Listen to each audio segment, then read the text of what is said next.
of the reasons 1998 was such an amazing year for games is because of Thief: The Dark Project, which is a game that, along with Metal Gear Solid and Tenchu Stealth Assassins, invented the stealth action genre. Basically, here was this first-person game. It looked like a shooter, but in it you would creep up on enemies and stick to shadows and go through things slowly and deliberately and think your way through your actions and listen a lot. And it was this completely new style of gameplay that Thief really did pioneer, and that Thief: Deadly Shadows, the new game from developer Ion Storm and Eidos, really captures quite well. It's a game that is well-suited both to fans of the series and to people who've never played it before, though this latter group, people who've maybe played things like Splinter Cell, they're going to be in for a pretty familiar experience, though one set in a completely different world.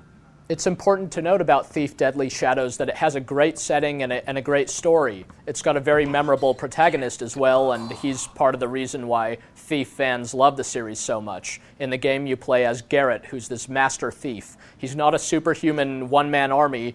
He can barely hold his own in a fight, and against certain enemies, he's basically doomed if he's going to stand toe-to-toe with them. But what he can do is disappear completely into the shadows, creep up behind people, backstab them, knock them out, and steal pretty much everything in sight that isn't bolted down that holds any value whatsoever. Garrett, fortunately, isn't just a petty thief, although you can break into people's homes and take their silverware and cutlery and cups and things. Instead, the focus of the game is on these high-risk, high-reward missions where, sure enough, Garrett gets embroiled into a very important and sinister plot, and he'll need to retrieve some very significant artifacts, but along the way he'll take a few extra items for himself. These sorts of missions, for the most part, are very interesting and encourage you to explore and go about things your own way. It's not just pure, frustrating trial and error like some stealth action games tend to be. At the same time, though, Thief: Deadly Shadows does carry a series of kind of minor nagging flaws that make the game not as great as it otherwise could have been. Actually, one of the problems with Thief: Deadly Shadows is that whichever version of the game you play, you'll feel like you're playing a port of the other version, because the game was developed simultaneously for the PC and the Xbox, and indeed there are certain compromises that were made on both fronts. Deadly Shadows, for the most part, is actually very faithful to the Thief series, but ironically, the few departures it makes are going to be things that are probably going to be annoying to hardcore fans, and the things that it doesn't change are going to be elements that feel a bit dated to people who come into the game with a fresh perspective. The artificial intelligence in any stealth action game is going to be really, really important. In Thief: Deadly Shadows, it's mostly quite good, and there are a number of very neat tricks that the AI does here that it doesn't do in other similar games. On the other hand, there are certain things about the artificial intelligence that start to stand out as kind of minor problems over time. For example, guards will, in fact, eventually resume their patrol no matter what kind of madness happens. So you could kind of kill everyone around them, stack them all into the same area near one patrolling guard, and he'll eventually just go back to doing his own thing, which doesn't seem terribly plausible. There are other very cool things, though, such as how guards will notice when doors have been left open or when things have been stolen.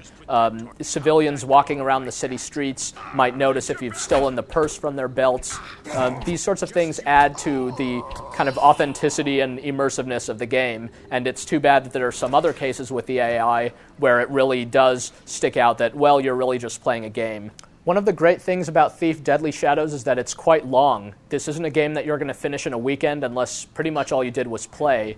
It's good for 20 to 30 hours of solid gameplay, and again, it's not just you saving and reloading. It's actual content in these big kind of elaborate missions where you're having to find a lot of different things and accomplish a lot of different objectives.